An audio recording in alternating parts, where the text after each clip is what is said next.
So, move on to the program. And again, the opportunity of today is the fact also that these presentation, all of them, including the disclaimer, is recorded. So you will be able to get access to this tremendous content that has been put forward by Eurotech. We keep on the pace with Luc Belot. He will be touching upon another topic that we haven't touched upon yet as such, which is the territories and how territories will attract even further investment and hopefully even further more jobs creations. Luc, the floor is yours. Yep.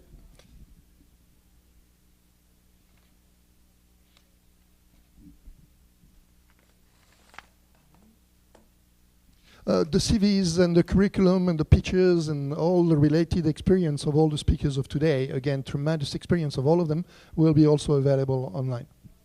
Yeah. So thank you. Good afternoon, everyone.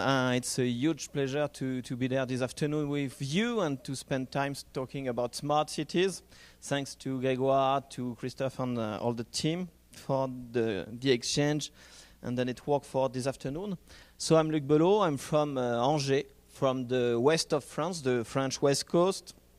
And it's the home of the world's first IoT cluster we made 4 years ago, and I was proud to help to create this. And lots of startups are there this week from Angers and from other France who prototypes in this cluster.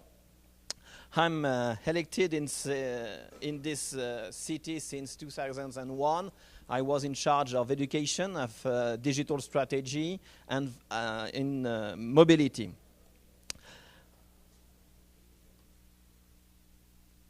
Yes, that's okay. I was also a congressman. I'm a smart city consultant, speaker, and innovation expert for the French government, specifically for the future program of investment, the PIA3. And I'm also a congressman. I'm also. Yeah, it's okay. Member of the steering committee of the new chair at La Sorbonne. We just created in December with Carlos Moreno, the well-known specific expert for smart cities, for entrepreneurship, territories, and innovation. This chair, it's clearly intended to be a place of meeting, prospective, and collective reflection, but also of feedback on the sharing of experiences.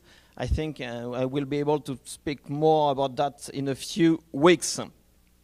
And last but not least, it's quite important for me. It's a great honor to be speaker for the United Nations Habitat, specifically next month in Kuala Lumpur for the 2 years after the Quito Summit to speak about human cities. But I will tell you a few words about that in a few minutes. So first, I told you I was a congressman. I was in charge of digital bills during these last years for a specific PSI, public sector information, for our Digital Republic bill.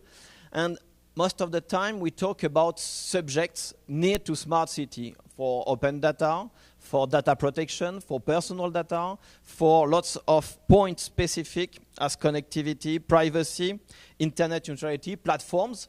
But when I search some information for the France strategy, the policy of France for smart cities, there are quite nothing. Lots of reports for mobility, for waste, for energy, for efficiency, for transportations, but nothing for all the subjects. We talk only about silos, silo structure. It's always the case.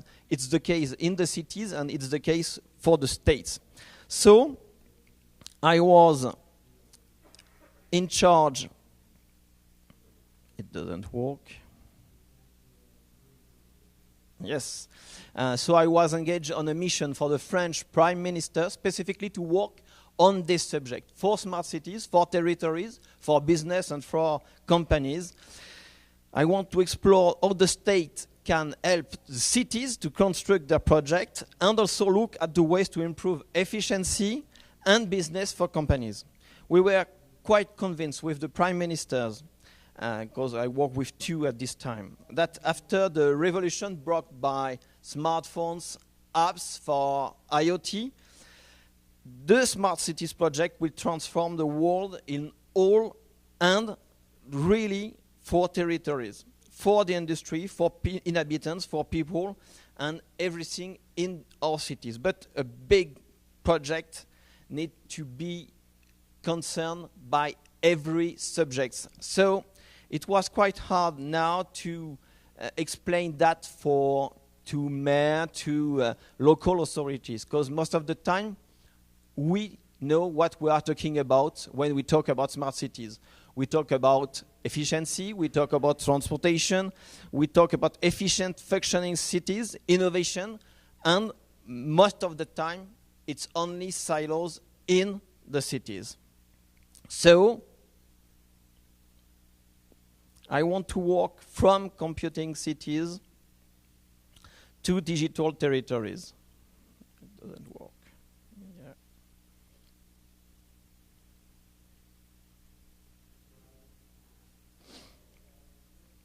Yeah, so I'm quite sure that helping local authorities build their smart city projects benefits first and foremost the territories, the people, the inhabitants, and also significantly boost the firms and our companies. Why now? Why talking about this right now? I think there's a specific alignment of the planets. First, with the challenges of our century. I know that it's quite hard to say that in that country now with the President of the United States, but yes, climate is changing. It's a real opportunity to change for cities, for people, and it's a big subject. Global temperature rise, the Greenland and Antarctic ice sheets have decreased in mass, and the sea level rise. Global warming is the result of human activity, and that's particularly true in our cities. That's the first point, first challenge. Also, high connectivity. We are at the convergence on urbanized world. 66% of humanity are in only 2% of the Earth. With hyperconnectivity came to upset both way of life and style of entrepreneurship in our territories. In this world, in transition, complex and interdependent, we have to rethink the links between economy, territory, and society. Hopefully, people are ready for that. Really. They use today are in their pocket. Smartphones are the best friend of the smart city today and the smart city tomorrow. But not only as a personal tool provided by big companies, but also when we are able, local authorities are able to use the smartphones and the people assets to work on this subject and to work specifically for the good life in cities.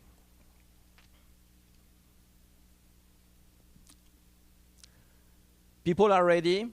It's not always the case with local authorities. It's not always the case with politicians. Most of the time, they talk about digital, about transformation, about innovation. But it's not the reality. It's not because they are just users of smartphones, apps, or Twitter maniac that they understand the real change of the society, the real change of the world, and they embrace all the revolutions. It's quite hard today, and we need really, I saw it in France, I saw it in many other countries, to evangelize, to convince, to make really understandable the reality of our world and for the city tomorrow.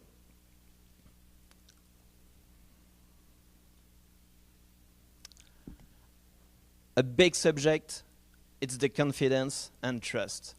Really, today, it's not so easy for people to be confident with this world. And what we need, it's to work on it. Today, really today in Paris, a new study learned us that 79% of French people believe at least in one conspiracy theory. 79%. In France, we still have people who believe that connected electric meter called Linky by Enedis, is a real spy in our home and can put fire in our house every day. That's not the case, of course, but it's a true reality that people, some people, think like this. Try it this weekend when you will be back in France. It's a real subject, and it's particularly you will find. Yes. So we need to work on this confidence. We need to work on this trust. If people are not confident in their digital project, in their city project, we're not able to work on this. Also, this big point of cybersecurity, I don't spend a lot of time on this point, but as cities become smarter, their citizens are left vulnerable to cyber attacks that threaten really today to shut down critical infrastructure with major disasters. It's a real subject. It's just not technical.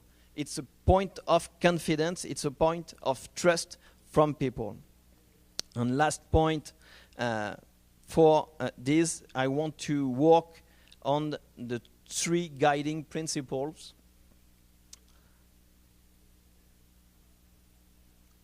Yes, no. The first one is the governance. It's a big point. Now, if we want to go out from the silos, if we want to have new opportunities, the transversality is the main word.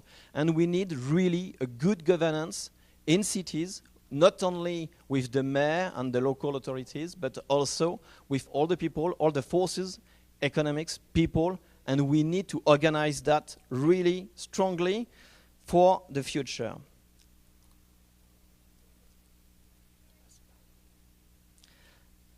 Second, kindly, yeah, it's that. Okay, sovereignty. It's not really a big subject today for people. It's not a big subject for local authorities. But if we don't realize that sovereignty is a big subject, in a few years we will just wake up with lots of problems. We need to manage sovereignty in our territories, avoid privatization of our cities with no collective citizen control. It's all about control, and sometimes it's about intellectual property rights for data or software apps. Be fully in control. It's quite important now.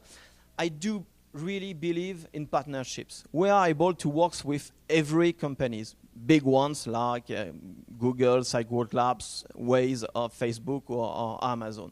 Partnership is a good way of thinking for territories. But when we organize the governance and when we organize really the sovereignty, we are able to do the good choice for the future and to be able, with reversibility, interoperability, to operate the territory not only for those companies, but for everybody and particularly for people. It's okay? And last principle, it's quite important, it's the inclusion. Most of the time, inclusion is about disadvantaged people. It's about those who are not able to use their smartphones. It's not the only point. Just remember that 15% of French people in our developed countries are not able to use correctly their smartphone because they are illiterate. Also, we have to work for all the well-educated people in the rest of the world, in the rest of France. They are engaged citizens who are often absent in the big picture of smart city. Citizens are always at the center of smart cities PowerPoint presentations, but most of the time they are quite invisible in the project.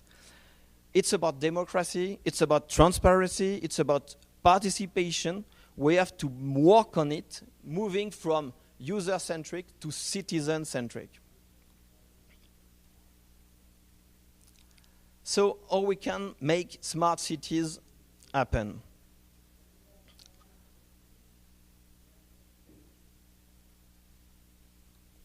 First, take on board the complexity that the technology on offer for smart city has tendency to simplify. innovate collaboratively, because no organization can address the complexity of a city by itself. And start from the user and citizens. It's a question of design. It's the main point. Smart cities is not just about technology, tech, data, IoT, hypervisor. Smart city is about human. And it will be my last word. Really, when you are working on this subject, I really don't think that the future of smart city is just the juxtaposition of demonstrators, of prototypes. I think really the promise of the real smart city is transversality, the end of silos. We need to share solutions and to tap into each other networks. The energy I saw in this community of smart cities is clearly invigorating and inspiring. So we are now at the good time to work on smart cities, to make some projects. The future of smart cities is not the tech. I know I'm telling that in that the CES. The future for smart cities are human. We need to work on it to have this point already and always in our mind to make some project with a real governance, with sovereignty, with inclusion, with confidence, and cybersecurity. I think we have the main points to realize a real future for smart city, a human real city. Thank you.